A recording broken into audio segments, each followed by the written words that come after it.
Welcome, everyone. Thank you for joining me tonight. When Vlad asked me to come up with a talk, I decided to do something a bit different. Usually you'll find me waxing lyrical about clean language and coaching tools and models and how to collaborate, right? And I wanted to challenge myself with this. So I thought it'd be cool to talk about metrics and the work I've done over the last so many years at MOO and BT and other places. A bit about me, I'm currently the chapter lead at BT, or one of them. Before that, I've been an Agile coach and a team lead and a line manager and a developer / Scrum Master. That will be relevant in a minute. But I just want to give you a flavor of, things coming up. So, when I was talking to my boss just yesterday about this talk, he said to me, you know what, I used to tell teams, whatever you measure drives behavior.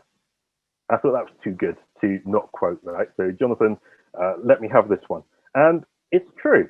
When I think about it, if you were to measure me and my performance as a Scrum Master or chapter lead over the year, and my bonus was tied to it, and I was able to negotiate that I run 5 retrospectives and you pay me that 100% bonus, all my behaviors on that, right? I'll run you 5 30-minute lean coffees, job a good one, right? I'm getting that bonus. And it's interesting because how we measure and how we encourage teams to measure does drive odd behavior. Let me start at the beginning, right? This is 2009, and I'm developer / Scrum Master, and I'm using what I now refer to as my grandparents' version of Agile, right? This is Agile and Scrum. This is story points, velocity, burn down. There is nothing else. We're not improving. We're not inspecting and adapting. There's not enough Scrum Masters around to show us what good looks like, right? And over time, we start putting in the practices. And the interesting thing here is we're using story points to try and determine and tell the business when things will be done. And it's difficult because we've mistakenly tried to use story points as the type of measure in performance in teams, right? And I've made that mistake, right? And going on, we try to use velocity and we try to use the burn down chart. And what we find over time is that actually our burn down chart starts looking like the later half, the right-hand side of this chart, going flat. Nothing's burning. And so we compound the issue by taking in more story points, because we're almost done with the current amount of story points available, right? It'll be fine. Rinse and repeat a couple of times, and it's a mess. Okay? And this all comes to a head at the place I'm working, because we haven't really thought about what we're doing. But what we didn't realize was management, we're using this number, this made-up number, our biases, our beliefs. Having a bad day, we'll put it up more. Want to do less work? Yeah, it's about a 50. It'll be fine, right? And they're using this number to try and determine when we'll be done. Turns out, the CTO speaks to the BA, doesn't speak to the team, promises a customer a delivery date. I find out, you can't promise the delivery date without speaking to the team. You know, it just doesn't happen. Turns out, conversation later, I'm now just developer. My capacity freed up. I'm working on the thing. The BA now becomes the Scrum Master, right? And for me, that was the catalyst for my career, and doing more of the being and the people side of Agile, because I really wanted to understand why we thought it was okay to use that measure when we knew it wasn't true. So let's fast forward a bit. Rinse and repeat. And I'm picking up lean and Kanban thinking. You can see where I'm going with this. Hopefully you've come across this. I'm assuming so. So lead time, cycle time, all that good stuff. Throughput as a measure. I'll come back to that in a second. So this chart is really useful, right? This is the first time I find value in Jira. This is the first time I start using it as a real tool and not just a thing to collate work. What Jira does really well is it measures, as you may know, your work traveling through the system, right? To do, in progress, done, all that good stuff. Whatever your board may look like, records when things enter and leave. Perfect. What it also does is it enables me to have a more meaningful conversation with the team and the business. That blue shaded area, if you don't know, is your deviation from your rolling average, right? So you're plus or minus that in terms of delivery. So what I try and do, and I try and help teams, is try and keep that shaded area as small as possible, following the rolling average, right? And that feels good. Less deviation, you become more predictable. That's the idea behind it, right? I'm not perfect at it. I'm by no means the metric expert, but this is the approach I've taken. However, there is another way, and that's throughput.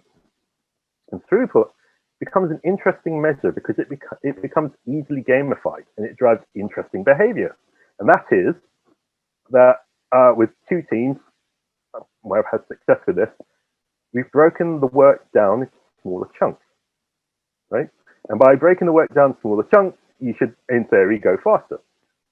However, you can go too far to one thing, and one side, it ends up being that you've got the front end and the back end ticket, and then the QA ticket, and so you try and bring that dial back to something more meaningful, something more in line with what you're trying to do, which is enable the team to use the data they're seeing here to answer the question when they'll be done. Because once you've got that flow working for you, you should be able, in theory, be able to look at the tickets on the board and go, well, you're queued up here, I put you up here and get you through. This worked really well with the finance team at MOO.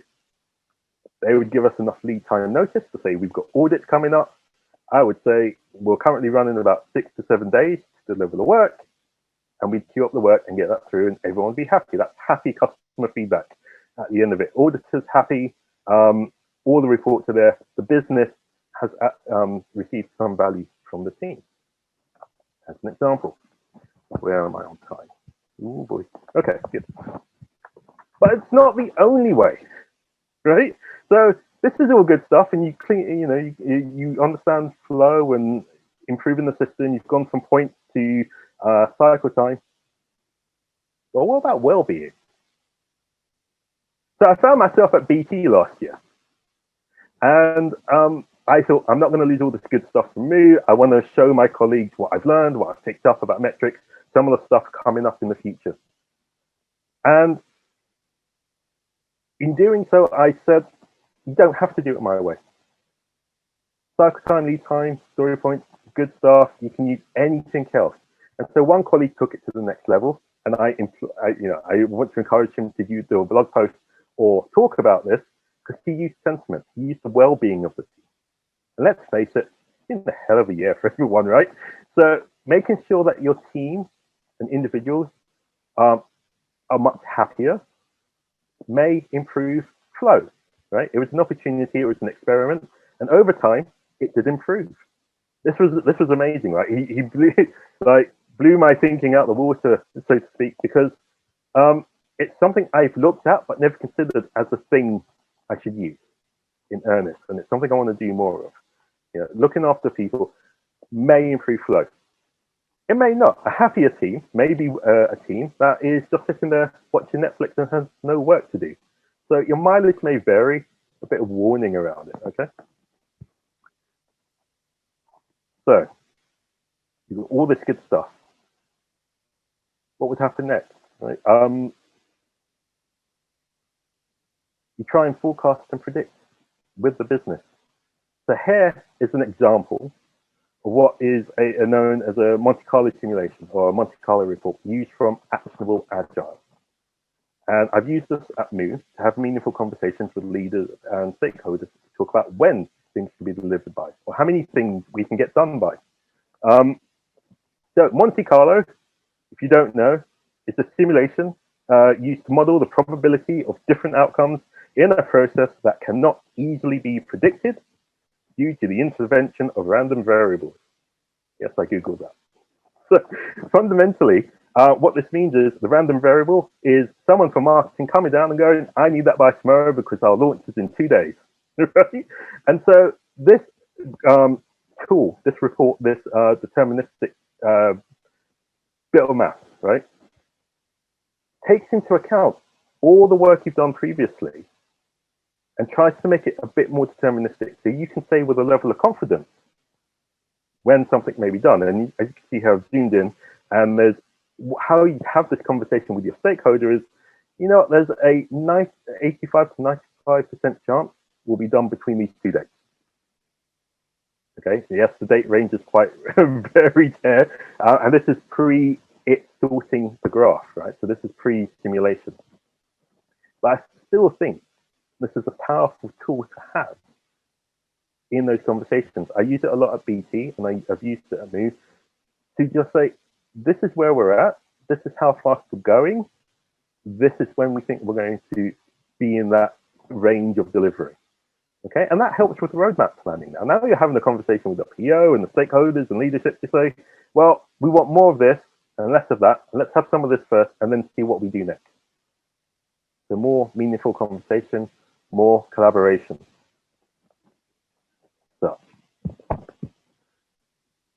So where does that put us?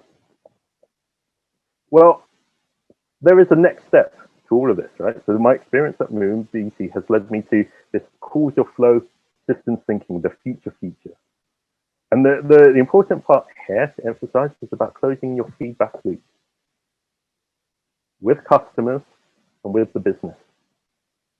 So an example of causal flow here is I have my bank balance on the left, it earns interest, that gets added to my bank balance, right? And it's a reinforcing loop. On the left-hand side, you have something that takes away money from your bank balance, right? That's direct debits coming out, and therefore I earn less interest. And this is the impact on your system or the business, right? So now we're thinking about levers we can pull upon, because what we can say is, if we want to bring cycle time down to a day or two, what's the impact we're going to see on quality or delivery time, or the impact we're going to see on other parts of the business by trying to go so fast? An example would be at MOO, we try to average up all the cycle time across all the teams up and report back why we were trending up or down. The thing we learned here was we'd never achieve 1 day or 3 day cycle time delivery across the entire department. The reason being we were tied into legacy things, and maybe there was no need to invest that much in tackling those issues because value was seen elsewhere. So using this, you can go and have more meaningful conversations with your stakeholders, with your customers, and it helps predict when things will be done. Okay, so interestingly, I've been faster in my rehearsals, so I'm going to summarize quite nicely, right? If you want this, if you want to get started, my suggestion would be to start small and fix your data points, right? You need to clean your data up. By that, I mean small backlogs. That 2-year backlog, that's in Jira. No. We want to cut that down to about 3 to 6 months, maybe 3 months. Lines up with your OKRs, because we're all doing OKRs now, right? So you can start there. Clean up your data points. Make it more meaningful with you as well.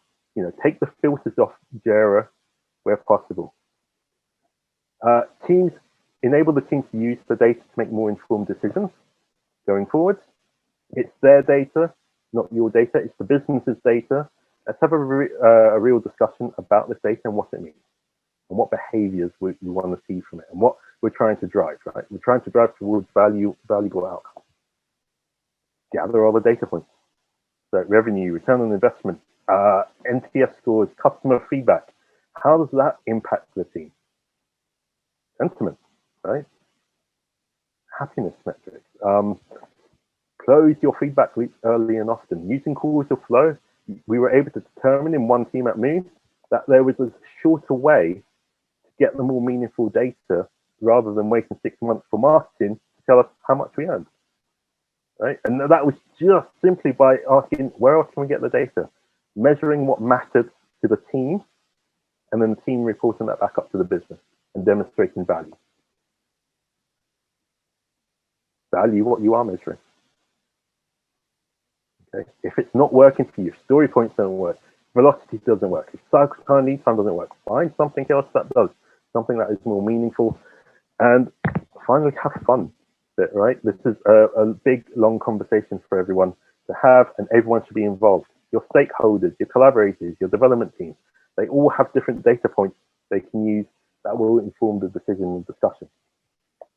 So finally, 50 minutes, read these, okay?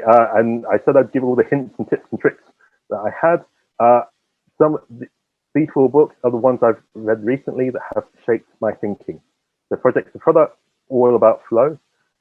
Essentially, the Kyoto Way, I call it the original Kanban book, but I've used many of the management principles there in other places, which has been useful.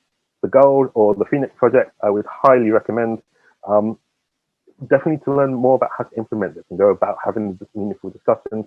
And finally, I'm just peddling team topologies because it's a book that has shaped a lot of thinking recently for me. DevOps metrics especially, and how you shape teams to improve flow across the business.